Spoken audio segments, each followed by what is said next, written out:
So ayan guys, for today's video nga pala, bali alas 4 na yan, mga 4:30. Ayan, na madaling araw. So bali nga pala, yan ay last day ko na pag-training dito sa CTEC. So yun ay practicum na. Bali kailangan namin maaga dumating dito kasi nga 5:30 yung alis o alas 5 ay kailangan andito na kami.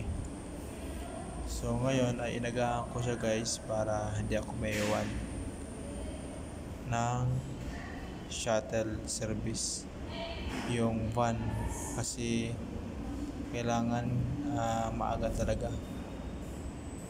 Kaya yun, bali nga pala medyo antok pa ako niyan, pero okay lang, kayang-kaya naman yan. So ayan, ito nga pala guys yung waiting area namin, at ito yung mga kasamahan ko dito. Naghihintay rin sila. Ayan, maya maya ay alis na kami niyan. Bali nga pala, maaga ko rito dumating, mga 4:40. So kaya standby muna tayo dito guys habang naghihintay ng mga kasamahan, kasi konti pa lang kami. So medyo maga pa naman, kaya hintay-hintay muna dito.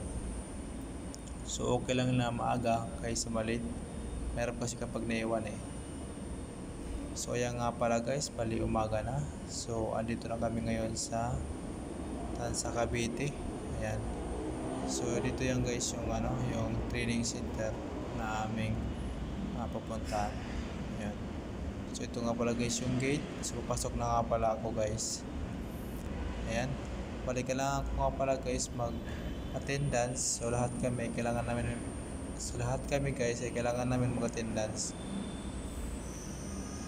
Ayan. So pila muna tayo guys bago tayo pumasok doon sa loob. Kasi ito yung yung unang step bago tayo guys makapunta doon sa loob. So ito nga pala guys yung waiting area para sa ACRB. Ayan, ito yung lugar ng CTEC na training center nila. Ayan So doon nga pala kami guys maligo mamaya.